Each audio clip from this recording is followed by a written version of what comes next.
મંગલમ ભગવાન વીરો મંગલમ ગૌતમ પ્રભુ મંગલમ સૂર્યભદ્રા રહ્યા જૈનો ધર્મોસ્તુ મંગલમ. કયા કયા કેટલા પ્રકારના જીવો રહેલા હોય છે, તો એમાં આપણે શું જોયા? 3 પ્રકારના જીવો જોયા. એક તો ભવી જીવ, ભવ્ય જીવ, બીજા છે અભવ્ય જીવ, અને ત્રીજું છે જાતિ ભવ્ય જીવ. આ 3 પ્રકારના જીવ આપણે જોયા.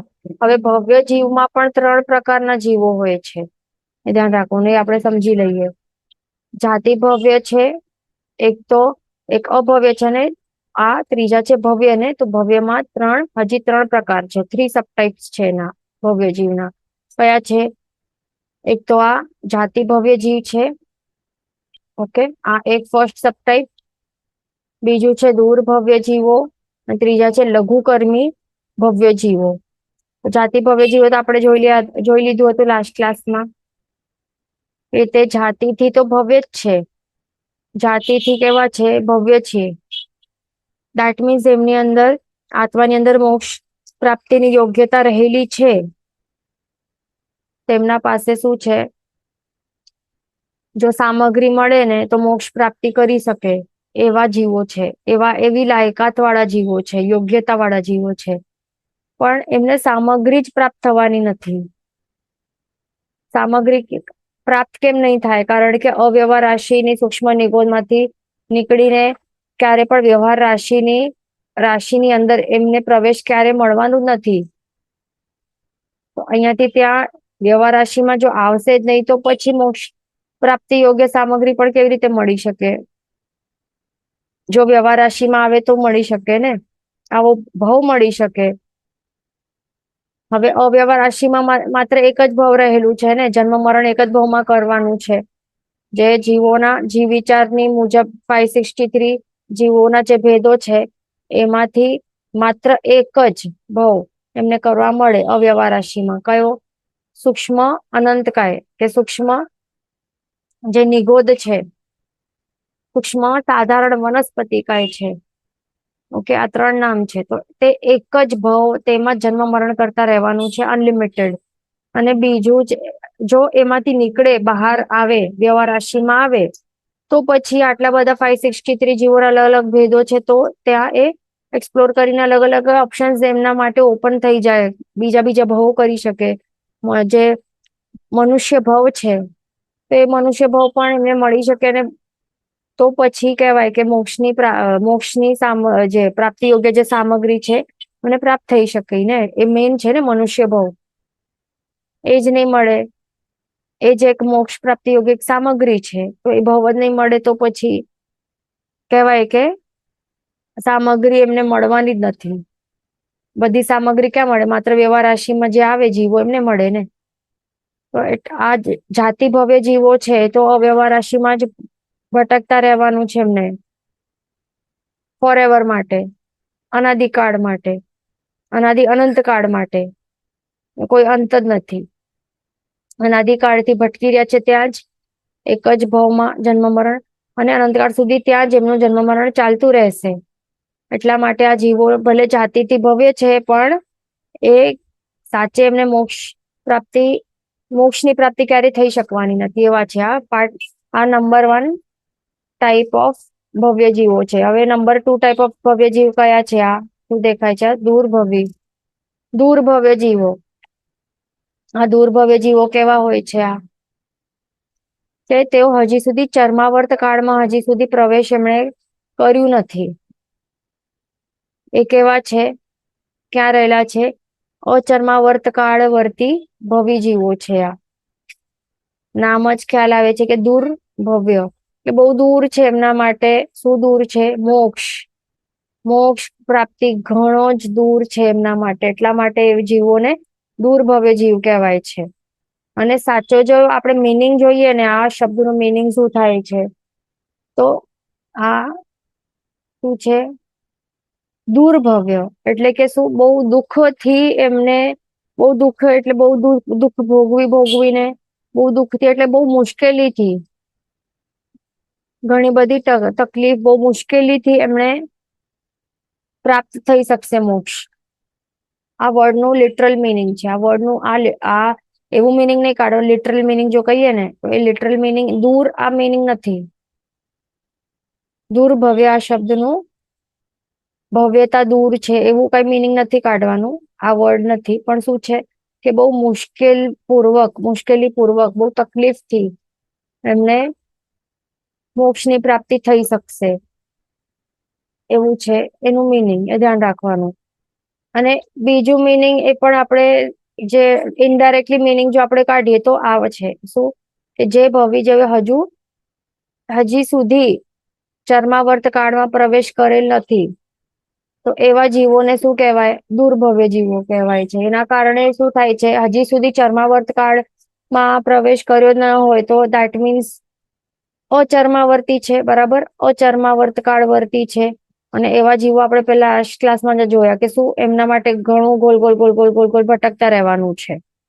પણ ચર્માવર્ત કાળ વાળો ચરમ એક લાસ્ટ ચરમ વાળું એટલે લાસ્ટ આખરી આવર્ત હોય, સર્કલ હોય, ફેરો હોય સંસારમાં, અને પછી અહીંયાથી સીધો મોક્ષ. એવી રીતે ફર ગોલ ગોલ નહીં કર્યા રે.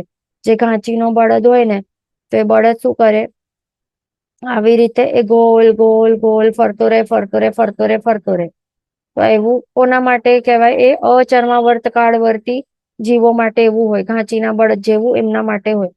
પણ જે ચર્માવર્ત કાળવર્તી હોય તો એક જ છેલ્લો અંતિમ ફેરો થાય અને પછી સીધો મોક્ષ ની પ્રાપ્તિ થાય એવું હોય, ધ્યાન રાખવાનું.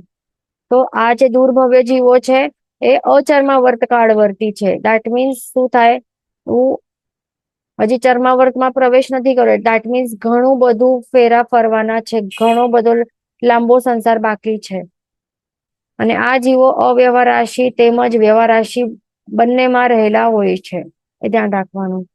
એટલે અવ્યવહાર રાશિની સૂક્ષ્મ નિગોદમાં પણ હોય, અને જે નીકળી ગયા હોય ત્યાંથી કરીને નીકળીને વ્યવહાર રાશિમાં આવ્યા હોય તો ત્યાં પણ રહેલા હોય, એ બંને ઠેકાણે રહેલા હોય, એ ધ્યાન રાખવાનું. એટલે એવું નહીં હોય કે વ્યવહાર રાશિમાં આવી ગયા તો ચાલો હવે દુર્ભવ્યતા ચાલી ગઈ, એવું નહીં. વ્યવહાર રાશિમાં આવીને પણ ઘણું બધું સંસાર ચક્ર બાકી હોય, અચર્માવર્ત કાળવર્તી બનીને બેઠેલા હોય વ્યવહાર રાશિમાં પણ, એવું પણ ઘણા જીવો રહેલા હોય છે. તો આવા જીવોને દુર્ભવ્ય જીવ કહેવાય છે. વ્યવહાર રાશિમાં આવ્યા બાદ પણ અચર્માવર્ત કાળવર્તી રહેલા હોય તે. ઓકે, હવે અહીંયા શું છે? ભારે કર્મી જીવો, ભવ્ય જીવો. આ જીવો કેવા હોય છે? જે જીવોનું સંસાર પરિભ્રમણ એક પૂતગલ પરાવર્ત કાળથી વધારે નહીં હોય. હવે એક પૂતગલ પરાવર્ત કાળ ફર્સ્ટ એ આપણે સમજી લઈએ કે કેટલું હોય તો આપણને ખ્યાલ આવે. અહીંયા પૂતગલ પરાવર્ત કાળને આપણને સમજવું પડશે પહેલા તો. એક મિનિટ. તો અહીંયા આપણને શું દેખાય છે? આપણને આ 14 જ લોક દેખાય છે, જે ફ્રન્ટ વ્યૂ વાળું છે. ઓકે, એકદમ ફ્રન્ટ વ્યૂ સામેથી જોઈએ તો એવું દેખાશે. અને જે આ લાઇન્સ ચેક્સ છે ને, આવા દેખાય છે આપણને. એમાં સ્ટ્રેટ લાઇન્સ છે, વર્ટિકલ લાઇન્સ છે અને હોરિઝોન્ટલ લાઇન્સ પણ છે. એમાં આ 14 જ લોકની અંદર આવો છે ને બનેલું, એમાં આ શું છે? તો આ બધા આકાશ શ્રેણીઓ છે, આકાશ પ્રદેશની શ્રેણીઓ છે. આ શ્રેણી એટલે કે શું? અને પ્રદેશ એટલે શું? અને આકાશ એટલે શું? ફર્સ્ટ ઓફ ઓલ તો ધ્યાન રાખવાનું કે જે 14 રાજલોક છે, આ આખો 14 રાજલોક એ ષડ દ્રવ્યથી બનેલું છે ને, એ આપણને ખ્યાલ છે. તો ષડ દ્રવ્યોમાંથી એક દ્રવ્યનું નામ શું છે? આકાશાસ્તિકાય. તે આપણે ભણ્યું છે, આકાશાસ્તિકાય. ઓકે, તો આ આકાશાસ્તિકાય એટલે કે શું? એના ભેદ શું છે? આકાશાસ્તિકાયના એના ભેદ કયા કયા છે? તો એમાં શું હોય છે? આકાશાસ્તિકાના ભેદ છે.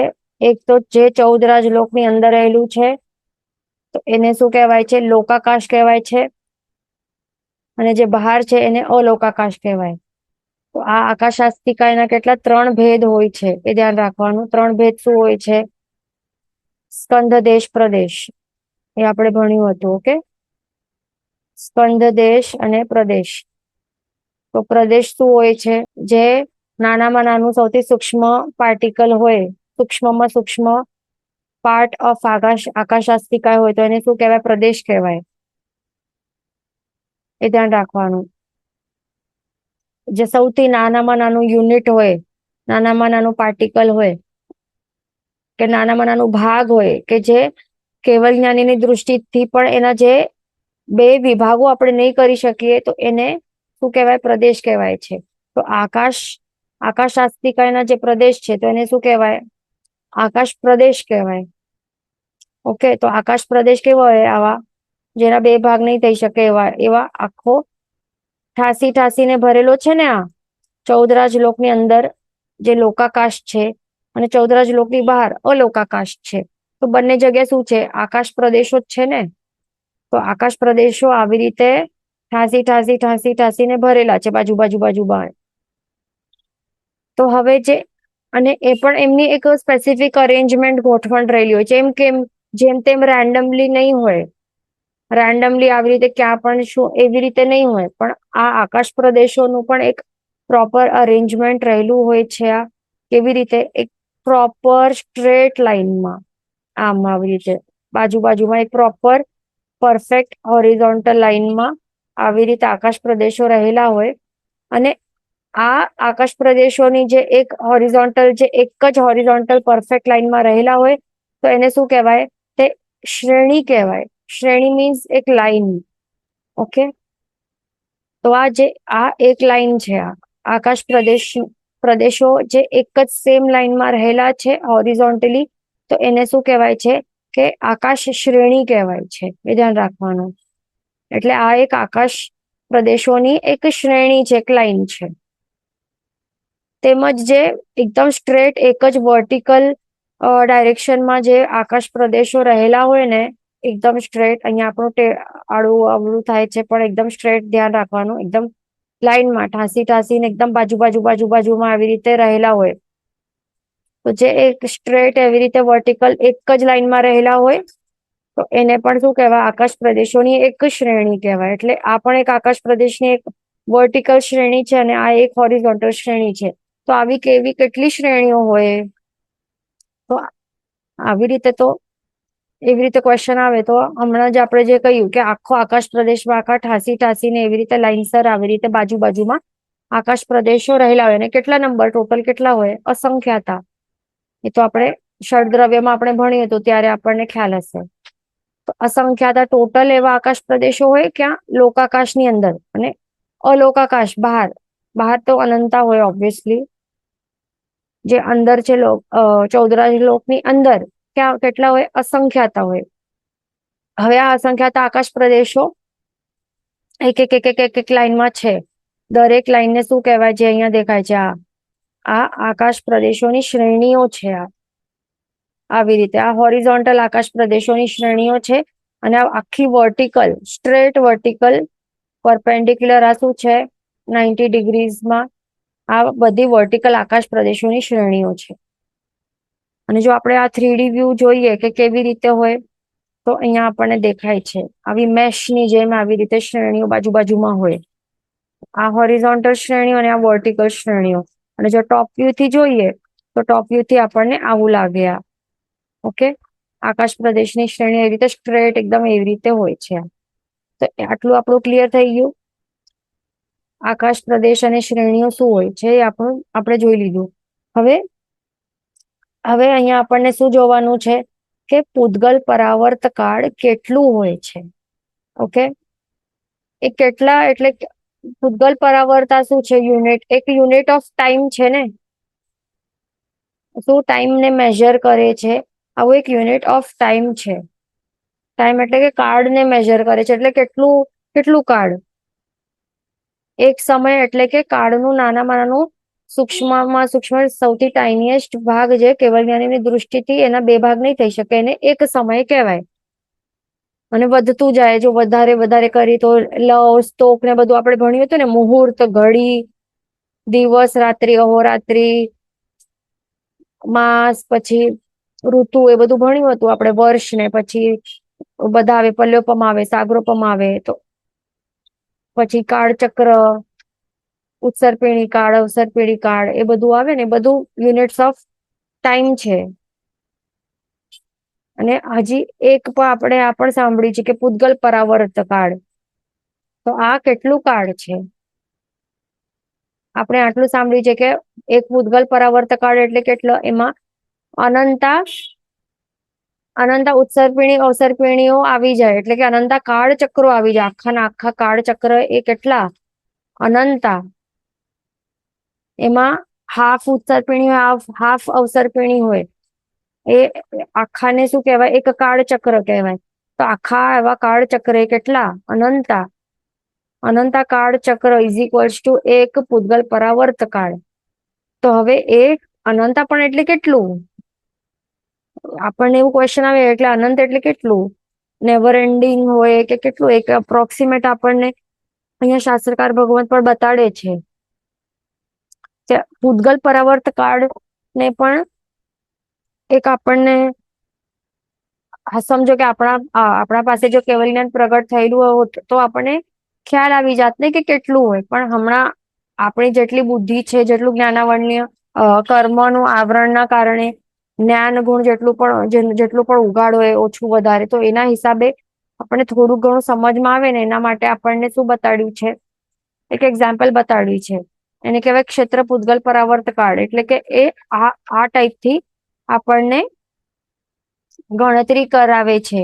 તો આપણને ખ્યાલ આવે, એટલે મોટું ખ્યાલ આવી જાય, અપ્રોક્સિમેટલી ખ્યાલ આવી જાય કે એક પૂતગલ પરાવર્ત કાળ કેટલું લાંબુ કાળ હોય. તો કહે છે કે હવે એમાં શું હોય છે કે સૌથી જે પહેલી આકાશ શ્રેણી છે ને, આ ફર્સ્ટ આકાશ શ્રેણી છે એ હોરિઝોન્ટલ વાળી. તો આ હોરિઝોન્ટલ વાળી જે આકાશ શ્રેણી છે, આકાશ પ્રદેશોની શ્રેણી, તો એમાં સૌથી ફર્સ્ટ નંબર વાળું છે જે છે ને, સૌથી ફર્સ્ટ નંબર વાળું એટલે આ પહેલું શું? આકાશ પ્રદેશ. તો આ આકાશ પ્રદેશ ઉપર સમજો ફોર એક્ઝામ્પલ માટે કોઈ એક જીવ છે, એક આત્મા છે, એ ત્યાં એ મરણ પામે છે. ત્યાં એ એ જ સેમ એરિયા ઉપર, એટલે કયો એરિયા? આ ફર્સ્ટ આકાશ શ્રેણી નું જે પહેલું આકાશ પ્રદેશ છે, તે જ પોઈન્ટ ઉપર એનું મરણ થાય, એનું મૃત્યુ થાય.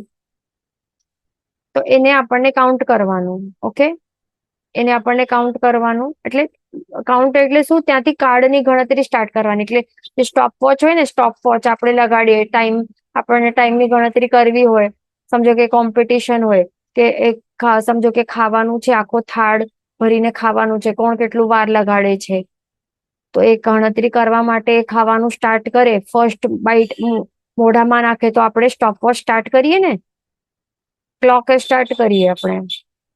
ઓકે, તો હવે આપણે જ કરવાનું છે કે કોઈક એક જીવ, હવે એનો જન્મ ક્યાં પણ હોય, પણ એનું મૃત્યુ જે અહીંયા પહેલું આકાશ શ્રેણીની પહેલું જે આકાશ પ્રદેશ છે ને, એકદમ સૌથી ફર્સ્ટ, તો ત્યાં એનું મૃત્યુ થાય ને, તો અહીંયા આપણે આ સ્ટોપવોચ ને સ્ટાર્ટ કરવાનું. ઓકે, હવે અહીંયાથી એનું કાઉન્ટિંગ સ્ટાર્ટ કરવાનું. કાળનું શું? કયો કાળ આપણે ગણીએ છીએ? એક પૂતગલ પરાવર્ત કાળ કેટલું હોય તે આપણને કાઉન્ટ કરવાનું છે. ઓકે, તો તે અહીંયા આપણે સ્ટાર્ટ કર્યું છે સ્ટોપવોચ. હવે અહીંયા એનું મૃત્યુ થઈ જાય છે આ જીવનું.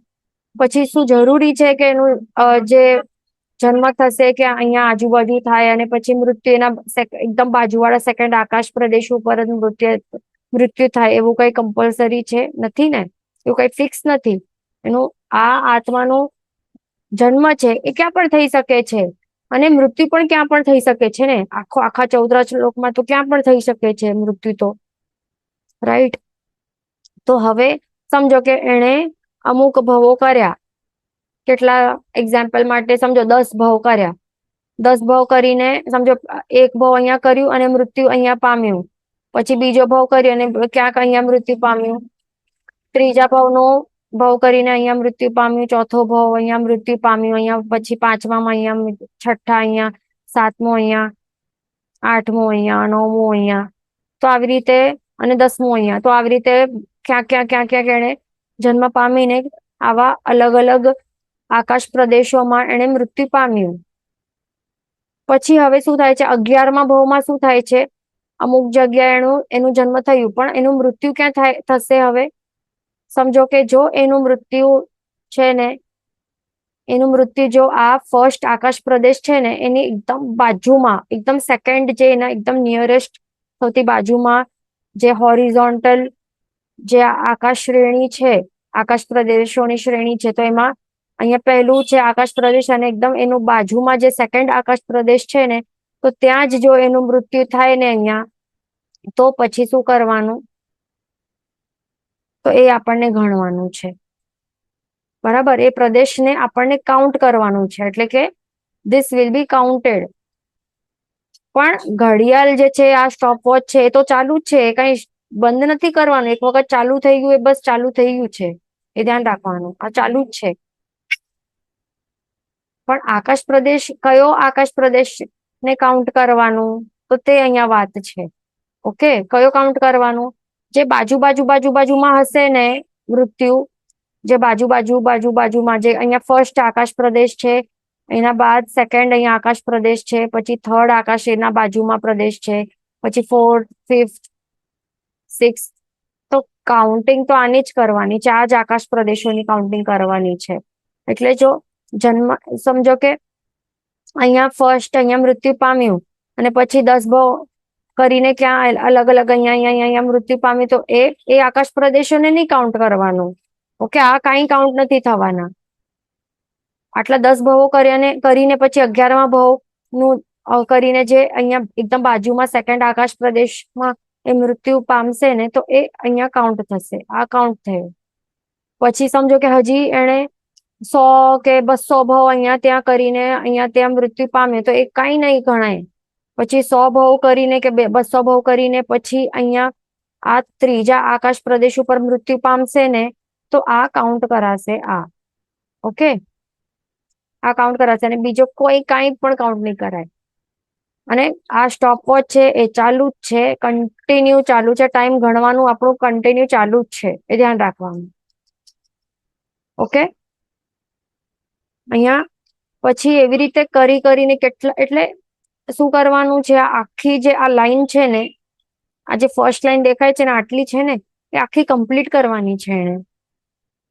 એટલે મૃત્યુ એને બાજુ વાળા જે પણ આકાશ પ્રદેશો છે ને, તો ત્યાં એ પામતો જાય ને, તો પછી આ સિલેક્ટ થતા જાય, આ ટીકમાર્ક થતા જાય, નહીં તો નહીં થાય. જે અહીંયા ત્યાં બીજે ક્યાં પણ આ લાઈન શ્રેણી છોડીને શ્રેણી સિવાયના જે આકાશ પ્રદેશોમાં મૃત્યુ પામીને કોઈ પણ કાઉન્ટ નહીં થાય. માત્ર આ એક જ લાઈન છે ને, એના જ આકાશ પ્રદેશો પણ લાઈનમાં સિક્વન્સમાં ત્યાં મૃત્યુ પામીને તો જ કાઉન્ટ કરવાના, લાઈનસર, ક્રમસર. આખો કમ્પ્લીટ થઈ જાય આખી શ્રેણી, તો અહીંયા આ ટીકમાર્ક થઈ ગઈ. પછી શું કરવાનું, સ્ટાર્ટ એની નીચેવાળી શ્રેણીને સ્ટાર્ટ કરવાનું. સોરી, બાજુમાં નહીં, પણ જે આ અહીંયા 3D વ્યૂમાં દેખાય છે ને, અહીંયા આપણને આવી રીતે છે મેશ, અને આવી રીતે પણ લાઇન્સ જાય છે ને, આ જે અહીંયા દેખાય છે, અહીંયા આપણને ટોપ વ્યૂ કરીએ તો અહીંયા પહેલી આપણે સમજો કે આ આખી આ થઈ ગઈ, ટીકમાર્ક થઈ ગઈ, એટલે આખો બધા આકાશ પ્રદેશમાં એને મૃત્યુ પામી ગયો ક્રમશર. એના બાદ શું કરવાનું, સ્ટાર્ટ, પછી આવી રીતે સ્ટાર્ટ કરવાનું, આવી રીતે આ શ્રેણીને સ્ટાર્ટ કરવાનું, પછી ત્રીજી આવી રીતે કરવાનું, પછી ચોથી આવી રીતે, આમ કરીને આખી જયારે ભરાઈ જાય ને, આખો એ પણ ક્રમશર મૃત્યુ દ્વારા બધા જ આકાશ પ્રદેશોને ક્રમશર જો સ્પર્શી દે, એના બાદ પછી કેવી રીતે સ્ટાર્ટ કરાય, પછી આપણે અલગ કલરથી બતાડીએ. આવી રીતે આખો આ ઉપરનું આ મેશ થઈ ગયું ને, ફર્સ્ટ સ્લેબ આખો આ થઈ જાય આવી રીતે, એને શું કહેવાય, પ્રતર કહેવાય. તો ફર્સ્ટ પ્રતર થઈ ગયું, પછી આ સેકન્ડ લાઈન દેખાય છે ને એના નીચે, આ તો સેકન્ડ પ્રતર કરવાનું. એટલે કે શું, મૃત્યુ દ્વારા બધા જ લાઇનસર બધા આકાશ પ્રદેશોને સ્પર્શ એ કરવું પડે જીવને, મૃત્યુ દ્વારા.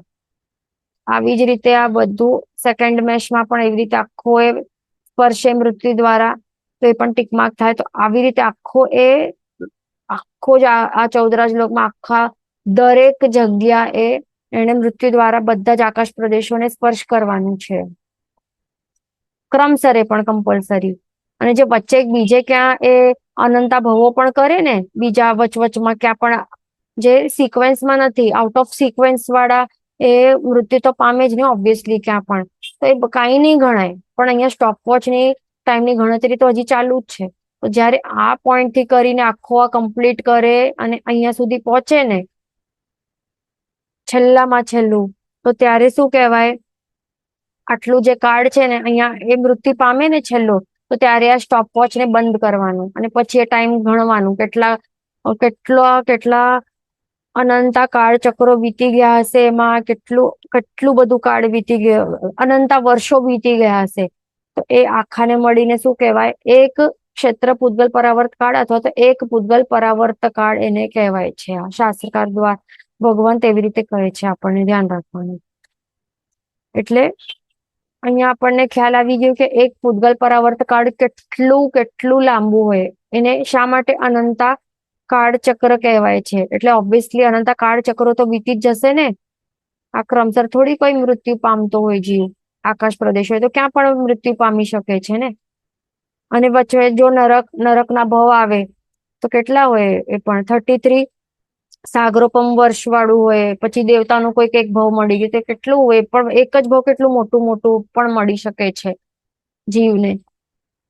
તો એટલા માટે કહે છે કે આટલું લાંબુ કાળ હોય છે, એ ધ્યાન રાખવાનું. તો આવી રીતે શું થાય છે કે જીવ અનંતો કાળ એવી રીતે ભટકતો રહે છે, અને અભવી જીવ તો ભટકતો જ રહે. એના માટે તો આ નોન એન્ડિંગ છે. આ એ તો ભટકતો જ રહે, એનું તો કોઈ અંત છે જ નહીં. પણ જે ભવી જીવો છે ને, તો આવી રીતે ભટકતા ભટકતા એવા એક પૂતગલ પરાવર્ત કાળ જોયું ને આપણે, તો આવા એક પૂતગલ પરાવર્ત કાળ નહીં, પણ અજ્ઞાન દશામાં અનંતા એવા પૂતગલ પરાવર્ત કાળ એ ભટકતા જાય છે, પસાર થઈ જાય છે. સમજો, એક જ પૂતગલ પરાવર્ત કાળ આટલું અનંતા કાળ ચક્ર વાળું છે. તો શાસ્ત્રકાર ભગવંત કહે છે કે ભવી જીવો પણ આવા અનંતા પૂતગલ કાળ આવી રીતે ભટક્યા છે. ભટકી ભટકીને શું કરે છે? ભવિતવ્યતા જયારે એનો વિકાસ થાય ને, યોગ્યતા પ્રગટ થાય, એટલે કે ભવિતવ્યતા જયારે એને પાકે ને, જયારે મિથ્યાત્વ દશા જયારે થોડી મંદ થાય, તો ત્યારે શું થાય છે? એ મોક્ષ માટે પુરુષાર્થ કરવા માટે મન થાય છે એનું. એવું હોય છે. અને જ્યાં ભટકતા જાય છે ને આવી રીતે આટલા બધા અનંતા પૂતગળ પરાવર્ત કાળમાં, તો એ પરાણે એને જબરદસ્તીથી બધા દુઃખો સહન કરતા જાય જીવો, અકામ નિર્જરા દ્વારા. એટલે ત્યારે એમને સમજણ નહીં હોય ને, ત્યારે એને અજ્ઞાન દશા રહેલી હોય છે, મિથ્યાત્વ વાળી દશા રહેલી હોય છે. એમને ખ્યાલ નહીં હોય, જ્ઞાન નહીં, એટલે સમ્યક જ્ઞાન રહેલું નહીં હોય એમને. એટલા માટે જે પણ એ દુઃખો તો આવે જ છે ને એમને. તો જે પણ દુઃખો એને સહન કરે છે ને, તો એ જબરદસ્તીથી કરે છે, પરાણે હાય હોય કરીને સહન કરે છે. અને એ દુઃખો જબરદસ્તીથી સહન કરવાના કારણે કર્મ નિર્જરા તો થાય છે ખરી, પણ એ કેવી થાય છે? અકામ નિર્જરા થાય છે. એટલે કે બહુ સ્લો અને બહુ જ ઝીણી ન જેવી એવી કર્મ નિર્જરા થાય છે. અને એના કારણે શું થાય છે? એના માટે લાંબો કાળ નીકળી જાય છે. અને એવી જ રીતે આપણે જે કહ્યું ને, શું થાય છે? જીવો શું કરે છે? યથા પ્રવૃત્તકરણ, જે આપણે જોયું કે નદી ગોળના ન્યાયથી જે આપણે જોયું ને, કે આવી રીતે ઘસાતા ધીરે ધીરે લાંબા પ્રોસેસમાં ઘસાતા જાય, જ્યાં પથ્થરો છે અને પછી લીસા થાય છે નદીના પ્રવાહના કારણે. તો એવી જ રીતે છે, પરાણે જે દુઃખો સહન કરવાના કારણે અકામ નિર્જરા દ્વારા આવા આટલા લાંબા કાળ અનંતા પૂતગળ પરાવર્ત કાળ પણ વીતી જાય, તો ત્યાર સુધી એ ભટકતા જાય. અને ત્યારે શું થાય? જેમ ઉત્કૃષ્ટ સ્થિતિઓ હોય ને, આયુષ્ય કર્મ સિવાયની જે ઉત્કૃષ્ટ સ્થિતિઓ હોય 7 કર્મોની, તો એ કાપીને અંત કોડાકોડી સાગરોપમ જેટલી એ નાની કરે, તો ત્યારે કહેવાય કે એને યથાપ્રવૃત્તકરણ કરીને ગ્રંથિ દેશે આવ્યા છે. એ ધ્યાન રાખવાનું, જે આપણે લાસ્ટ ક્લાસમાં આપણે જોયું હતું. એટલે મેન અહીંયા આપણે શું સમજ્યા છે? આ કે એક પૂતગલ પરાવર્ત કાળ કેટલું હોય છે, તે આપણે અહીંયા સમજ્યા છે. અહીંયા આપણે ટોપિક ઉપર પાછા આવી જઈએ. હવે આપણે શું જોઈ રહ્યા હતા? કે ભારે કર્મી ભવ્ય જીવો. ઓકે, તો અહીંયા શું કહે છે કે ભારે કર્મી ભવી જીવો કેવા હોય છે? જાતિથી ભવી જીવો જ હોય છે. પણ હવે એમનું શું હોય છે કે સંસાર પરિભ્રમણ માટે એક પૂતગલ પરાવર્ત કાળથી વધારે નહીં હોય. એટલે એક પૂતગલ પરાવર્ત કાળ જેટલું ભ્રમણ બાકી હોય અથવા તો એનાથી કંઈક ઓછું હોય, કંઈક ન્યૂન એટલે કંઈક ઓછું સંસાર બાકી હોય ભટકવાનું, એને શું કહેવાય છે? ભારે કર્મી ભવી જીવો કહેવાય છે. એ ધ્યાન રાખવાનું. એટલે જ્યાં હવે આપણે વાત કરી કે અનંત પૂતગલ પરાવર્ત કાળ, એ તો કેટલું કહેવાય, અને અહીંયા માત્ર એક જ કહીએ તો એના સાથે કમ્પેર કરી તો એટલીસ્ટ અહીંયા એક ફિગર તો આવી ગયું છે ને, ક્યાં અનંત એટલે કે અંત વગરનું પૂતગલ પરાવર્ત કાળ, કેટલા બધા અનંતા, અને ક્યાં એક જ પૂતગલ પરાવર્ત કાળ. તો એના સાથે કમ્પેરિઝન કરી તો ઘણું શું કહેવાય, એક લિમિટ કહેવાય ને, લિમિટ આવી સેટ થઈ ગઈ છે એવી રીતે કહેવાય ને. એટલા માટે કહેવાય છે કે આવા જીવો જે છે ને, જેનું એક પૂતગલ પરાવર્ત કાળ બાકી હોય તો એમને શું કહેવાય કે એ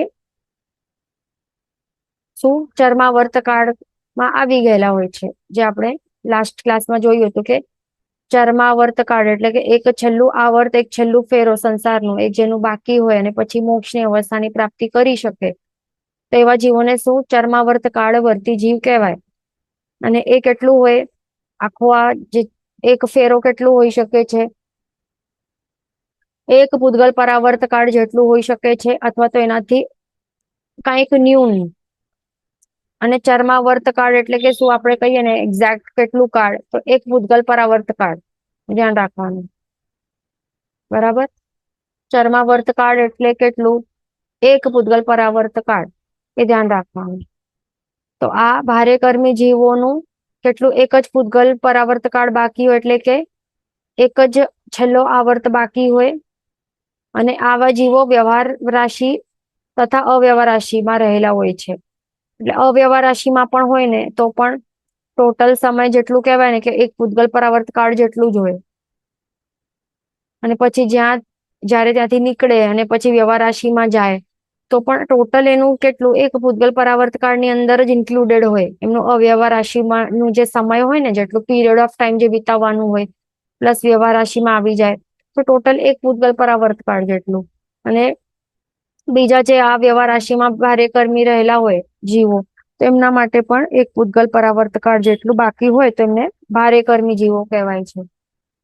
એ ધ્યાન રાખવાનું. ઓકે, તો આટલું આપણું ક્લિયર થઈ ગયું. હવે આગળ છે લઘુ કર્મી જીવો. અને અહીંયા હા આપણને શું દેખાય છે? દુર્ભવ્ય જીવો. તો એમના માટે શું અહીંયા જોયું આપણે કે એ કેવા છે? અચર્માવર્ત કાળવર્તી જીવો છે. એ ધ્યાન રાખવાનું. અચર્માવર્ત કાળવર્તી જીવો છે. દેટ મીન્સ કેટલું હોય છે? એક પૂતગલ પરાવર્ત કાળ થી વધારે. એ ધ્યાન રાખવાનું. એનાથી વધારે હોય તો એમાં વધારે એટલે કેટલું? અનંતા પૂતગલ પરાવર્ત કાળ પણ હોઈ શકે છે. એ ધ્યાન રાખવાનું. તો એવા હોય દુર્ભવ્ય જીવો. એટલે કેટલું, એટલા જ માટે એમને દુર્ભવ્ય કહેવાય છે કે બહુ મુશ્કેલીથી એમને મોક્ષની પ્રાપ્તિ થઈ શકે એવા હોય. ઘણું એને શું ભટકવું પડી શકે છે. હજી સુધી ચર્માવર્ત કાળમાં પ્રવેશ જ નથી, એટલે કે અનંતા પૂતગલ પરાવર્ત કાળ પણ હોઈ શકે છે એમના ભટકવાના બાકી. અને ભારે કર્મી કેવા હોય કે ચર્માવર્ત કાળ વર્તી હોય. એ ધ્યાન રાખવાનું. અને કેટલું બાકી હોય? દેટ મીન્સ ચર્માવર્ત કાળ એટલે કેટલું લખી લેવાનું બુકમાં, ઇઝ ઇક્વલ ટુ એક પૂતગલ પરાવર્ત કાળ. ઓકે, તો એવા જીવોને કહેવાય ભારે કર્મી જીવો. અને આવા જીવોનો સહજ મળ જે છે એ નાશ થયેલો હોતો નથી. એટલા જ માટે એને ભારે કર્મી કહેવાય છે ને. હજી કર્મોનું આટલું હજી પણ આટલું ભારે કર્મી જ છે આવા જીવો. એ ધ્યાન રાખવાનું. પછી હવે આગળ છે લઘુ કર્મી જીવો. થર્ડ ટાઈપ ઓફ ભવી જીવો છે લઘુ કર્મી જીવો. લઘુ એટલે કે ઓછું. કેવા છે?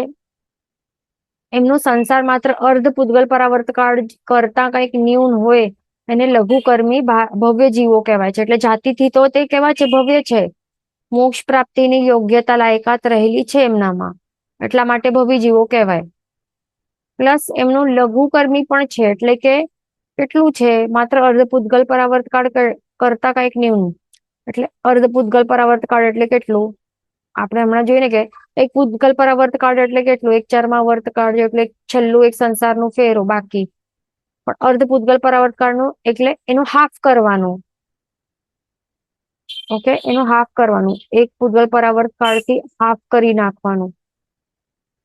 માત્ર આટલું જ બાકી હોય સંસારમાં, વધારેમાં વધારે આટલું જ ભટકશે. જો ભટકવાનું હોય તો આટલું જ ભટકે, એ ધ્યાન રાખવાનું. અર્ધપૂતગલ પરાવર્ત કાળ કરતા કંઈક ઓછું આટલું જ બાકી હોય. એમનો સહજ મળનો નાશ થઈ ગયેલો હોય. ઘણા જે કહેવાય ને કે ગુણો પ્રગટાવ્યા હોય એવા જીવો કેવા આસન્ન ભવી જીવો કહેવાય. એટલે આસન એટલે કે મોક્ષ ઘણું નજદીક છે, જલ્દીથી પ્રાપ્ત કરવાના છે, મોક્ષ પ્રાપ્તિની ઘણા નજદીક આવી ગયા છે. આવા જીવોને શું કહેવાય? આસન્ન ભવી જીવો કહેવાય છે આ. અને આવા જીવો અવ્યવહાર કે વ્યવહાર રાશિ બંનેમાં રહેલા હોઈ શકે છે. ધ્યાન રાખવાનું. એવું નહીં જરૂરી કે વ્યવહાર રાશિમાં આવ્યા હોય તો જ લઘુકર્મી બની શકે, એવું જરૂરી નથી. જેમ કે જે મરુદેવા માતાનું જે જીવ છે એ કેવા છે? લઘુકર્મી ભવી જીવો કહેવાય. જયારે એ અવ્યવહાર રાશિમાં હતા ને ત્યારે પણ લઘુકર્મી ભવી જીવ હતા, અને નીકળીને વ્યવહાર રાશિમાં આવ્યા અને પછી કેવા તરત જ એમને મોક્ષ પ્રાપ્તિ થઈ ગઈ બીજા ભાવમાં. બરાબર. કેળનું ઝાડ કર્યું, પ્રત્યેક વનસ્પતિ કઈ કર્યું, અને પછી બીજું મનુષ્ય, પંચેન્દ્રિય પર્યાપ્ત સંઘની મનુષ્ય એવું ભાવ કર્યું, તરત મોક્ષ. આવા મરુદેવા માતાનું કહેવાય કે શું કે અવ્યવહાર રાશિમાં હતા ને તો ત્યારે પણ એ કેવા કહેવાય? આ ટાઈપના ભવ્ય જીવ હતા, લઘુકર્મી ભવ્ય જીવ હતા. એ ધ્યાન રાખવાનું. એ ક્વેશ્ચન છે કે આફ્ટર સંકિત પ્રાપ્તિ only less than half Pudgal bhav remains. Does it mean આસન્ન ભવી જીવ આર સમકિતી? તો એવું જરૂરી નથી કે આસન્ન ભવી જીવો સમકિતી જ હોય, એવું રૂલ નથી. કેમ? બીકોઝ સમકિતની પ્રાપ્તિ ક્યારે થાય? સમકિતની પ્રાપ્તિ જીવ જયારે અવ્યવહાર રાશિમાં બેઠેલો હોય ને તો ત્યારે એ કરી શકે, એ નહીં કરી શકે. સમકિતની પ્રાપ્તિ અવ્યવહાર રાશિની સૂક્ષ્મ નિગોદ વાળા જીવો નહીં કરી શકે. પણ જયારે જીવ વ્યવહાર રાશિમાં આવે ને તો જ પછી આ કહેવાય કે એ પછી જે સુદેશુ ગુરુ સુધર્મનો જયારે યોગ થાય, જયારે ભવિતવ્યતા પાકે, પછી એવા જે ગુણો છે એ પ્રગટ થાય, સમ્યક દર્શન ગુણ પ્રગટ થાય, તો એ ક્યારે વ્યવહાર રાશિમાં થઈ શકે છે એમને, ત્યારે સમ્યક્ત્વ પ્રગટ થાય એમને. બરાબર. અને જે લઘુકર્મી છે ને, આ લઘુકર્મી જીવોને અવ્યવહાર રાશિમાં પણ ગણેલા છે અને વ્યવહારમાં પણ ગણેલા છે. એટલે એના હિસાબે એવું જરૂરી નથી કે બધા જે બધા લઘુકર્મી એટલે કે જે આસન્ન ભવી જીવો છે બધા જ સમકિતી જ હોય એવું જરૂરી નથી. એ ધ્યાન રાખવાનું. બરાબર. લઘુકર્મી ભવી જીવો એટલે કે જે સહજ મળ જેમનું નાશ થયેલું હોય, જે જલ્દીથી મોક્ષની નજદીક હોય, જલ્દીથી શું કહેવાય મોક્ષની પ્રાપ્તિ કરી શકે, અને અર્ધપૂતગલ પરાવર્ત કાળ કરતા કંઈક ઓછું હોય, તો એવા એમને લઘુકર્મી જીવ કહેવાય. રાઈટ. પણ આ અવ્યવહાર રાશિ વાળાને પણ લઘુકર્મી જીવો, એમાં પણ અવ્યવહાર રાશિમાં પણ લઘુકર્મી જીવો રહેલા હોઈ શકે છે, પણ તે સમકિત એમને પ્રાપ્તિ ઇમ્પોસિબલ છે જ્યાર સુધી અવ્યવહાર રાશિમાં રહેલા હોય. એટલા માટે એ ધ્યાન રાખવાનું કે શું કે દેટ મીન્સ કે આસન્ન ભવી જીવ બધા જ સમકિતી નહીં હોય. બરાબર. એટલે બધા જ લઘુકર્મી જીવો બધા જ સમકિતી નહીં હોય. જયારે વ્યવહાર રાશિમાં આવીને જયારે સમકિત પ્રાપ્ત કરે તો ત્યારે કહેવાય કે ત્યારે પછી સમ્યક્ત્વી છે. એ ધ્યાન રાખવાનું. આટલું આપણું ક્લિયર થઈ ગયું. હવે દુર્લભ ભવી જીવો કયા કેવા હોય છે સમજી લઈએ. કે જે જીવો સંઘની પંચેન્દ્રિય પર્યાપ્તપણું પામીને સમ્યક્ત્વની પ્રાપ્તિ કરે છે, તે સમકિતના કાળમાં ભૂતકાળમાં બાંધેલા કોઈ નિકાચિત કર્મના મજબૂત અશ્રદ્ધા અભિનિવેશ થવાથી મિથ્યાત્વને પામેલા હોય તે જીવોને દુર્લભ બોધિ કહેવાય છે. હવે દુર્લભ બોધિ એટલે શું? સમ્યક જ્ઞાન, સમ્યક દર્શન એ બોધિ કહેવાય છે આ. અને દુર્લભ એટલે કે શું? કે જે દુર્લભ છે આ વસ્તુ, જે ઇઝીલી લભ્ય નથી, તો એને કહેવાય છે દુર્લભ બોધિ. તો એ કેવા જીવો હોય છે આ?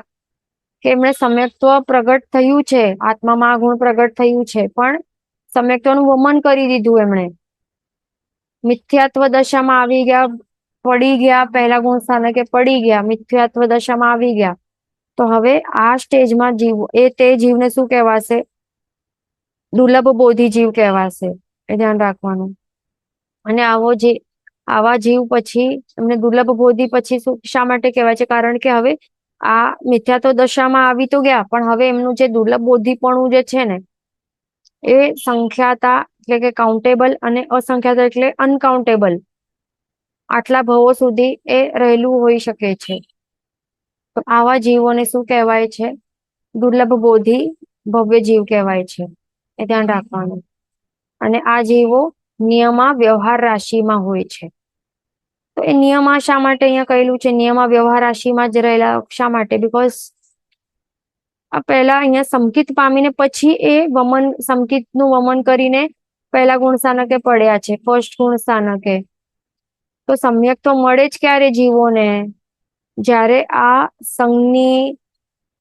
સંજ્ઞીપણું મળે, પંચેન્દ્રિયપણું પ્રાપ્ત થાય, પર્યાપ્તપણું એવું ટાઈપનું ભાવ મળે ને, એ ક્યાં મળે? વ્યવહાર રાશિમાં જ મળી શકે ને. અવ્યવહાર રાશિમાં તો ઇમ્પોસિબલ છે આ સંજ્ઞીપણું કે પંચેન્દ્રિયપણું કે પર્યાપ્તપણું. એટલે આવું એ મનુષ્ય ભાવ કે તિર્યંચમાં પણ મળી શકે, સમ્યક્તો કે નરકમાં પણ મળી શકે, એ દેવભાવમાં પણ ચારે ગતિમાં મળી શકે છે. પણ આ સંજ્ઞી, પંચેન્દ્રિય અને પર્યાપ્તપણું ક્યાં મળે? આ તો વ્યવહાર રાશિમાં જ પોસિબલ છે. એટલા માટે જે વ્યવહાર રાશિ, નિયમમાં વ્યવહાર રાશિ વાળા જીવોને જ આ પ્રાપ્ત થઈ શકે છે. ધ્યાન રાખવાનું. કારણ ત્યાં જ સમ્યક્તો પ્રાપ્ત કરી શકે. અને પછી એવું કોઈ મજબૂત અશ્રદ્ધા, અભિનિવેશ એવા ટાઈપનું જે નિકાચિત કર્મનું જે એવું બાંધ્યું હશે, એના કારણે મિથ્યાત્વ દશામાં, એટલે કે એવું સુદેશુ ગુરુ સુધર્મ ઉપર કે જીનવાણી ઉપર અશ્રદ્ધા થઈ, કે જે યથાર્થ તત્વો ના સાચા સ્વરૂપ ઉપર અશ્રદ્ધા થવાના કારણે પછી મિથ્યાત્વ દશામાં એ પડી જાય છે. અને એ પણ કેટલા ટાઈમ સુધી, સંકેતા ભાવ સુધી ત્યાં એવા રહેલા હોય, તો એવા જીવોને દુર્લભ બોધિ જીવ કહેવાય છે. ભવી જીવો પણ છે, જાતિથી ભવી જ છે. આ મોક્ષ પ્રાપ્તિની યોગ્યતા વાળા જ છે. આ એ ધ્યાન રાખવાનું. એનું મેક્સિમમ નું સંસારમાં ભટકવાનું કાળ કેટલું હોય? અહીંયા ક્વેશ્ચન છે. દુર્લભ બોધિ વિલ બી નિયમા ઇન સંસાર ફોર હાફ પૂતગલ પરાવર્ત કાળ, less than or equal to half પૂતગલ પરાવર્ત કાળ. એવું ક્વેશ્ચન છે. તો આ રાઈટ છે કે એવું જ હોય છે?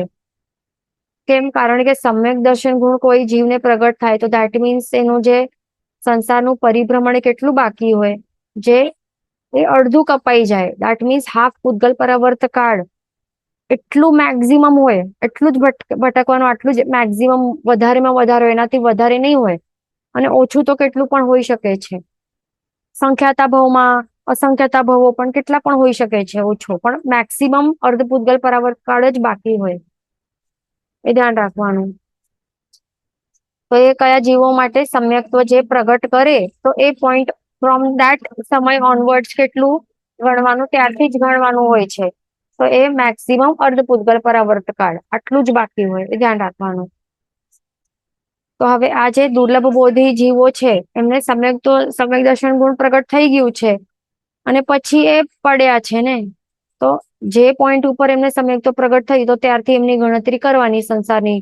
મેક્સિમમ કેટલું બાકી? તો અર્ધ પૂતગલ પરાવર્ત કાળ જેટલું જ બાકી મેક્સિમમ. એ ધ્યાન રાખવાનું. અને પછી જેટલા પણ છે સંખ્યાતા ભાવો મિથ્યાત્વ દશામાં કરે, અને પાછો જો સમ્યક્ત્વ પ્રગટ થાય, એ તો થાય જ એમને. સમ્યક દર્શન ગુણ એ પ્રગટ કરે જ એના બાદ. અને પછી એનું મોક્ષ પછી એ એવી રીતે જેટલું એમનું હોય ગુણ પ્રગટ કરવાનું, જેવું એ જેટલું ટાઈમ લાગે તો એટલું લગાડીને પછી મોક્ષ પ્રાપ્તિની કરી લે, મોક્ષ પ્રાપ્ત કરી લે. એવું છે આ. તો અવશ્ય આ જીવ મોક્ષની પ્રાપ્તિ કરી લે એવી રીતે. અહીંયા આપણને એક ટેબલ દેખાશે. આ એ જોઈ લઈએ. 1 મિનિટ. અહીંયા ટેબલ આપણને દેખાય છે. આ તો એમાં આપણને સમરાઈઝ કરી લઈએ આપણે. અહીંયા છે આ અભવી જીવો. તેમનું કોઈ પણ શું કહેવાય, સબટાઈપ નથી. એનું એક જ ટાઈપ છે. પણ જે ભવી જીવો છે, ભવી જીવોના આપણને સબટાઈપ્સ દેખાય છે. જાતિ ભવ્ય, દૂર ભવ્ય, ભારે કર્મી, લઘુ કર્મી, દુર્લભ બોધિ દેખાય છે. આ 5 ટાઈપ્સ દેખાય છે ભવી જીવના. ઓકે. તો સૌથી પહેલા આપણે આ જે અભવી જીવોનું જોઈ લઈએ. શું છે આ અભવ્ય જીવો? જે એ ક્યાં ક્યાં રહેલા હોય છે, અવ્યવહાર રાશિમાં પણ હોય અને વ્યવહાર રાશિમાં પણ હોય. એટલે ઘણા બધા અવ્યવહાર રાશિમાં રહેલા છે અને ઘણા બધા હવે એમાંથી નીકળીને વ્યવહાર રાશિમાં આવી ગયા છે. એ ધ્યાન રાખવાનું. એટલે બંને જગ્યા એ રહેલા હોય છે. એટલે જયારે એક મનુષ્ય જયારે સાધના આરાધના કરીને મોક્ષની પ્રાપ્તિ કરે તો ત્યારે એક વ્યવહાર રાશિમાં એક જીવ નીકળે ને બહાર નીકળી શકે અને વ્યવહાર રાશિમાં પ્રવેશ કરી શકે, તો તે ભવ્ય પણ હોઈ શકે અને અભવ્ય પણ હોઈ શકે. ધ્યાન રાખવાનું. પછી જે જાતિ ભવ્ય છે, તો એ જાતિ ભવ્ય જીવ છે એ હંમેશ માટે અવ્યવહાર રાશિની સૂક્ષ્મ નિગોદમાં જ એમનું જન્મ મરણ થયા કરે છે. અવ્યવહાર રાશિમાં જ મળશે, એમાંથી ક્યારેય નીકળી શકવાના જ નથી. એ ધ્યાન રાખવાનું. જે દૂર ભવ્ય જીવો છે તો એ અવ્યવહાર રાશિમાં પણ હોય અને વ્યવહાર રાશિમાં પણ હોય. એ ધ્યાન રાખવાનું. બરાબર. અને પછી ભારે કર્મી જીવો અવ્યવહારમાં પણ હોય અને વ્યવહાર રાશિમાં પણ હોય, બંનેમાં રહેલા હોઈ શકે છે. લઘુ કર્મી અવ્યવહાર અને વ્યવહાર રાશિ બંનેમાં હોઈ શકે. પણ હવે જે દુર્લભ બોધિ જીવો છે એ માત્ર વ્યવહાર રાશિમાં જ રહેલા હોય. એ કેમ? સમ્યક્ત્વ ગુણ એમણે પ્રગટ કરશે અને પછી મિથ્યાત્વ દશામાં એ પડી ગયા છે, તો ત્યારે એમને કહેવાય ને દુર્લભ બોધિ આવા જીવોને. એ ખાસ ધ્યાન રાખવાનું. એટલા માટે એ કહેવાય છે કે એ વ્યવહાર રાશિમાં જ નિયમા હોઈ શકે છે. અવ્યવહાર રાશિમાં તો સમ્યક્ત્વ પ્રાપ્ત કરી નથી શકાતું.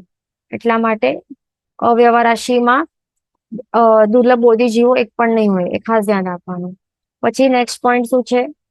જે અભવી જીવો છે એ હંમેશ માટે અચર્માવર્ત કાળવર્તી જીવો જ રહેલા હશે. અચર્માવર્ત કાળમાં જ હશે તેઓ. એમાંથી એ ચર્માવર્તમાં ક્યારે પણ પ્રવેશ નહીં કરી શકશે. એ ઘાંચીના બળદ જેવા જ છે. આ ધ્યાન રાખવાનું. એટલે કે જે અનંતા ફેરા એ ફરતા રહેવાના છે. એમના માટે મોક્ષ તો છે જ નહીં ને. એક નીકળીને એમના માટે કોઈ ડેસ્ટિનેશન કે એન્ડ છે જ નહીં એમના માટે. સંસારનું પરિભ્રમણ એમના માટે કેટલું છે? અનંત છે, અંત વગરનું છે. ઘાંચીના બળદ જેવું છે. આ ફરતા રહેશે. એટલા માટે હંમેશ માટે અચર્માવર્તમાં જ રહેવાના છે. પણ જાતિ ભવી છે એ પણ એમના માટે પણ સેમ છે. હંમેશ માટે અચર્માવર્ત કાળમાં જ એ ઘાંચીના બળદ જેવું જ એમના માટે પણ સેમ છે. એ પણ અભવી તો એટલીસ્ટ નીકળીને વ્યવહાર રાશિમાં એ અલગ અલગ ભવ કરી શકે છે. પણ જાતિ ભવ્ય અચર્માવર્ત કાળમાં જ એ ઘાંચીના બળદ જેમ ફરતા રહેશે, પણ એ પણ એક જ ભવમાં સૂક્ષ્મ નિગોદના જ ભવ એ કરતા રહેશે. અનંતકાળ માટે એક જ ભવ, સેમ ટાઈપનું ભવ, જન્મ મરણ એ કરતા રહેશે. પછી દૂર ભવ્ય જીવો એ અચર્માવર્ત કાળવર્તી રહેલા હોય છે. આ ધ્યાન રાખવાનું. હજી સુધી એમના માટે મોક્ષ બહુ મુશ્કેલીથી એ પ્રાપ્ત કરી શકે, કારણ કે હજી સુધી ચર્માવર્ત કાળમાં એમણે પ્રવેશ એમનું થયો જ નથી છે. એમના માટે કેટલું આપણે જોયું, કાળ કેટલું અનંતા પૂતગલ પરાવર્ત કાળ એટલું બાકી હોઈ શકે છે. આ એ ધ્યાન રાખવાનું. અનંતા પૂતગલ પરાવર્ત કાળ બાકી. ઓકે. પછી નેક્સ્ટ શું છે? ભારે કર્મી જીવો. એ કેવા હોય છે? ચર્માવર્તી જીવો કહેવાય છે. તો ચર્માવર્ત કાળ એટલે કેટલું? એક પૂતગલ પરાવર્ત કાળથી કંઈક ન્યૂન, આટલું જ એટલું એમનું ભટકવાનું એક છેલ્લું એક ચરમ આવર્ત હોય છે. સંસારનો એક છેલ્લો એક મોટો ફેરો હોઈ શકે છે. એ ધ્યાન રાખવાનું. ભારે કર્મી છે. પછી લઘુ કર્મી માત્ર અર્ધ પૂતગલ પરાવર્ત કાળ, આટલું જ બાકી છે. એ કેવા કહેવાય છે? લઘુ કર્મી જીવો. એ કહેવાય છે આસન્ન ભવી જીવો કહેવાય છે. એટલે મોક્ષથી ઘણા નજદીક આવી ગયા છે.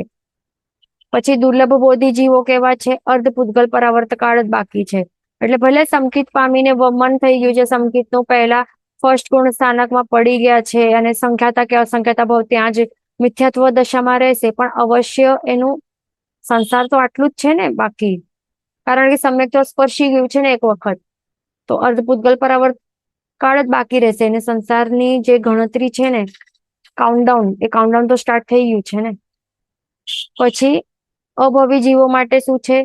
ક્યારે પણ સમ્યક્ત્વ પ્રાપ્ત બિલકુલ કરશે જ નહીં, ક્યારે પણ નહીં.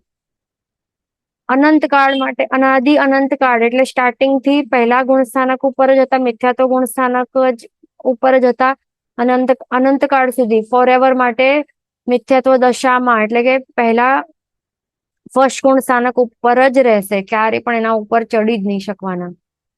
પછી જાતિભવી જીવો પણ સમ્યક્ત્વ પ્રાપ્ત ક્યારે નથી કરી શકવાના, પહેલા ગુણ સ્થાનકે જ એ અટકેલા રહેશે લાઈફ ટાઈમ માટે, લાઈફ ટાઈમ એટલે કે ફોર એવર માટે. પછી દુર્ભવ્ય જીવો કેવા છે, પૂર્વે ક્યારે પણ સમ્યક્ત્વ પ્રાપ્ત નથી કરેલ એમણે, એટલે અનાદિ શું કહેવાય, અનાદિ મિથ્યા દૃષ્ટિ જીવો કહેવાય છે આવા જીવોને, અનાદિકાલીન મિથ્યા દૃષ્ટિ જીવો કહેવાય હજી સુધી, કારણ કે સમ્યક્ત્વ એમણે હજી સુધી પ્રાપ્ત નથી કર્યું, અચર્માવર્ત કાળવર્તી જ છે એટલા માટે. પછી આગળ ઘણા મુશ્કેલથી જઈને પછી અનંતા પૂતગલ પરાવર્ત કાળ ભટકીને પછી એ ફ્યુચરમાં સ્કોપ છે કે કરી શકશે, સ્કોપ છે એમના માટે, કારણ કે છે જાતિથી ભવી, પણ જરૂરી નથી કઈ મોક્ષ પ્રાપ્તિ કરશે ને કરશે જ. જો સમ્યક્ત્વ પ્રગટ કરશે, મોક્ષ પુરુષાર્થ કરશે તો થઈ શકે, નહીં તો કઈ જરૂરી નથી. પછી ભારે કર્મી જીવો કેવા છે, પૂર્વે ક્યારે પણ સમ્યક્ત્વ પ્રાપ્ત નથી કરેલ એમણે, ધ્યાન રાખવાનું.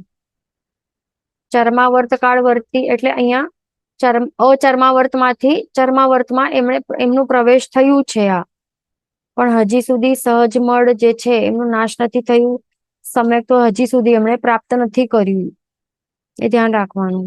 ઓકે, એમનું એક પૂતગલ પરાવર્ત કાળથી કઈક સંસાર બાકી છે. પછી લઘુકર્મી જીવો પૂર્વે સમ્યક્ત્વ પ્રાપ્ત કરેલ છે અથવા ન પણ કરેલ હોય, એટલે જરૂરી નથી કે સમ્યક્ત્વી હોય જ, એટલે આસન્નભવી જીવો છે આ લઘુકર્મી, પણ કઈ જરૂરી નથી કે સમ્યક્ત્વ પ્રાપ્ત કરીને પછી વમી દીધું છે કે સમકીતી છે હમણાં, એવું કઈ કમ્પલસરી રૂલ નથી. એટલે કે સમકિત પહેલા પ્રગટ કરીને વમન કર્યું હશે, અથવા તો હજી સુધી સમ્યક્ત્વ પ્રગટ કર્યું ન પણ હોય, કારણ કે અહીંયા દેખાય છે અવ્યવહાર રાશિ વાળા પણ એવા મરુદેવા માતા જયારે અવ્યવહાર રાશિમાં હતા ત્યારે પણ તેઓ લઘુકર્મી આસન ભવી જ હતા, અને આવા અવ્યવહાર રાશિમાં રહીને કઈ સમ્યક્ત્વ પ્રાપ્ત નથી કરાતું, એમાંથી નીકળીને પછી કરી શકાય છે, એ ધ્યાન રાખવાનું. એટલે હોય પણ અને ન પણ હોય સમ્યક્ત્વ પૂર્વે. પછી દુર્લભ બોધિ સમ્યક્ત્વથી પતિત જીવો કહેવાય છે આ, સમ્યક્ત્વ પ્રગટ કર્યું છે અને પછી એમનું પતન થયું છે, એટલે કે પહેલા ગુણ સ્થાનકે ઉતરી ગયા છે, સમ્યક્ત્વનું વમન કરીને બેઠેલા છે હમણાં પહેલા ગુણ સ્થાનકે, તો આવા જીવોને દુર્લભ બોધિ કહેવાય, એ ધ્યાન રાખવાનું. પછી હવે હમણાં જોઈ લે, આ એક જ લાઈન છે, અભવી જીવો મોક્ષની પ્રાપ્તિ ક્યારે પણ નહીં જ કરી શકશે, ક્યારે પણ ન જ કરશે, કારણ કે અભવી છે, મોક્ષ પ્રાપ્તિની યોગ્યતા જ નથી રહેલી એમનામાં. કેટલા પણ પ્રભુની સામે સાક્ષાત પ્રભુના સમવસ્ત્રણમાં બેસીને દેશનાઓ સાંભળશે ને અનંતી વાર, તો પણ પથ્થર નહીં પીગળે એવું છે આ હૃદય જે છે ને એમનું, એમાં ક્યારે પણ મોક્ષ ઉપર રાગ નહીં આવે અને સંસાર ઉપર દ્વેષ નહીં આવે ક્યારે પણ, એ ધ્યાન રાખવાનું. એવા છે આ. ઓકે, પછી એટલે આ અભવી જડ છે, આ મિથ્યાત્વી ભયંકર મહા મિથ્યાત્વી જીવો છે. પછી જાતિ ભવ્ય જીવો પણ મોક્ષ પ્રાપ્તિ ક્યારે પણ નહીં કરી શકશે, કારણ કે વ્યવહાર રાશિમાં તો આવી જ નહીં શકશે, મોક્ષ પ્રાપ્તિની સામગ્રી જ નહીં મળી શકશે એમને, એટલા માટે. પછી દૂરભવી જીવો મોક્ષ પ્રાપ્તિ નક્કી નથી, આ એ ખાસ ધ્યાન રાખવાનું. ખાલી ભવ્યતા નું સ્ટેમ્પ હોય એટલે યોગ્યતા રહેલી હોય, દેટ ડઝન્ટ મીન કે મોક્ષ પ્રાપ્તિ થશે જ એવું કઈ જરૂરી નથી, ભટકતા રહેશે અભવીની જેમ, પણ તેઓ પણ ઇનડિફિનિટ નંબર ઓફ ટાઈમ સુધી એ ભટકતા જ રહેશે, એવું પણ હોઈ શકશે. ઘણા બધા જીવો માટે એવું રિયાલિટી છે, જો ટ્રુથ છે, શાસ્ત્રકાર ભગવંતો કહે છે, કારણ કે માત્ર યોગ્યતા આપણામાં રહેલી છે, સમજો કે 10th સ્ટેન્ડર્ડ પાસ કરવાની યોગ્યતા રહેલી છે, દેટ ડઝન્ટ મીન કે બધા જીવો 10th સ્ટેન્ડર્ડ પાસ કરશે, જે મહેનત કરશે, વાંચશે એક્ઝામ માટે તો એ જ પ્રાપ્ત કરી શકે ને. માત્ર યોગ્યતા, ટેલેન્ટ, ઇન્ટેલિજન્સ માત્ર છે બેઠેલી દિમાગમાં, દેટ ડઝન્ટ મીન કે 10th પાસ થઈ ગયા છે, એવું નથી ને. જે એક્ઝામ આપશે એ જ કરી શકશે ને, મહેનત કરીને આપશે એક્ઝામ એ જ 10th પાસ કરી શકશે, એવું જ છે આ. મોક્ષ પ્રાપ્તિ માત્ર શું કહેવાય, આ યોગ્યતા રહેલી છે, ભવ્યતા રહેલી છે, દેટ ડઝન્ટ મીન કે મોક્ષ પ્રાપ્તિ કરશે જ, જે મોક્ષ પુરુષાર્થ કરશે ને એ જ પ્રાપ્ત કરી શકશે. એટલે દેટ મીન્સ સાચે શું છે, દુર્ભવી જીવો છે એમાં ઘણા બધા દુર્ભવી જીવો ક્યારે પણ મોક્ષની પ્રાપ્તિ કરવાના નથી, કરી શકવાના નથી, તો ભટકતા જ રહેશે એવું છે. ઓકે, એ ધ્યાન રાખવાનું. પછી ભારે કર્મી માટે મોક્ષ પ્રાપ્તિ નક્કી છે. આ એ ખાસ ધ્યાન રાખવાનું, એમના માટે નક્કી છે. ચર્માવર્તમાં આવી ગયા છે. આટલા ગુણ પ્રગટ કર્યા છે એમણે. ચર્માવર્ત કાળ વર્તી આવ્યા છે એટલે ગુણો પ્રગટ કરીને આવ્યા છે. છેલ્લો જ ફેરો છે આ સંસારમાં. એનું મિનિંગ જ સિમ્પલ અહીંયા થાય છે. ચર્માવર્ત એટલે છેલ્લો ફેરો છે સંસારનો. That's it. આ ફેરો પતી જશે એટલે મોક્ષ તો મળશે. એટલે કે આ નક્કી છે. આ ભલે ભારે કર્મી છે. પછી લઘુ કર્મી આસન્ન ભવી છે. એટલે મોક્ષની નજદીક છે અને અવશ્ય મોક્ષ પ્રાપ્તિ કરશે જ. સમ્યક્તો પણ પ્રાપ્ત પણ એ કરશે, અને માત્ર અર્ધ પૂતગલ પરાવર્ત કાળ જેટલું જ આટલું સંસાર બાકી છે. પછી મોક્ષ છે જ, નક્કી છે. પછી આ દુર્લભ બોધિ કહેવાય છે. મોક્ષ પ્રાપ્તિ પણ એમનું પણ નક્કી છે. કારણ કે સમ્યક દર્શન ગુણ એમનું શું સ્પર્શાઈ ગયું છે, એના કારણે માત્ર અર્ધ પૂતગલ પરાવર્ત જેટલું જ બાકી છે. તો પાછો એ જયારે હમણાં તો પતિત છે એટલે કે પહેલા ગુણ સ્થાનકે છે, પણ આગળ ચાલીને સંખ્યાતા કે અસંખ્યાતા ભવો બાદ સમ્યક દર્શન ગુણ પાછો પ્રગટ કરીને મોક્ષની પ્રાપ્તિ અવશ્ય કરશે જ. એટલે આ નક્કી છે એમના માટે પણ. અહીંયા ક્વેશ્ચન છે, ઓલ દુર્લભ બોધિ આર નિયમા લઘુ કર્મી. તો જે આ દુર્લભ બોધિ છે બધા જ આ નિયમા લઘુ કર્મી એવું ક્વેશ્ચન છે. તો હા, તે રાઈટ છે. આ બધા તે દુર્લભ બોધિ નિયમા લઘુ કર્મી છે. એમનું પણ અર્ધ પૂતગલ પરાવર્ત કાળ જ બાકી છે. કર્મોથી ઘણા હળવા થઈ ગયા છે. સમ્યક્ત્વ ગુણ પ્રગટ કર્યું છે એટલે વિચારો કે એ કેટલા ગુણના લેવલમાં આવી ગયા છે.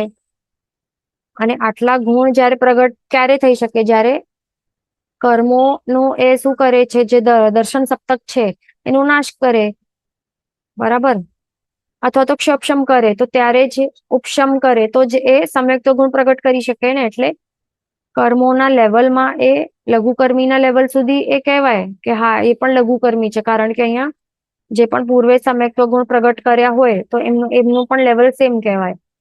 એ ધ્યાન રાખવાનું. એટલે જે લઘુકર્મી જે છે ને, જે પણ વ્યવહાર રાશિ વાળા હોય અને એ જે પણ પૂર્વે સમ્યક્ત્વ પ્રાપ્ત કર્યું હોય તો એમને કહેવાય કે એ સેમ લેવલ ઓફ દુર્લભ બોધિ ના સેમ લેવલ ઓફ શું કહેવાય, કર્મોનું સેમ લેવલ. ત્યારે એ ઓલમોસ્ટ કહી શકાય કે સેમ કેટેગરી વાળા કહી શકાય, બરાબર. જે દુર્લભ બોધિને કહી શકાય કે જે લઘુકર્મી વાળા કેટેગરીમાં આપણે નાખી શકીએ. એ પણ કઈ કેટેગરી, જે વ્યવહાર રાશિ વાળા અને જે પૂર્વે સમ્યક્ત્વ પ્રાપ્ત કર્યા હોય તો એ સેમ કેટેગરીમાં તે આપણે નાખી શકીએ. ઓકે, અહીંયા સમય ઘણું થઈ ગયું છે. જીન વચન વિરુદ્ધ બોલાય તો મિચ્છામિ સર્વમંગલ માંગલ્યમ સર્વ કલ્યાણ કારણ પ્રધાનમ સર્વ ધર્માણમ જન્મજયતિ શાસનમ પ્રણામ.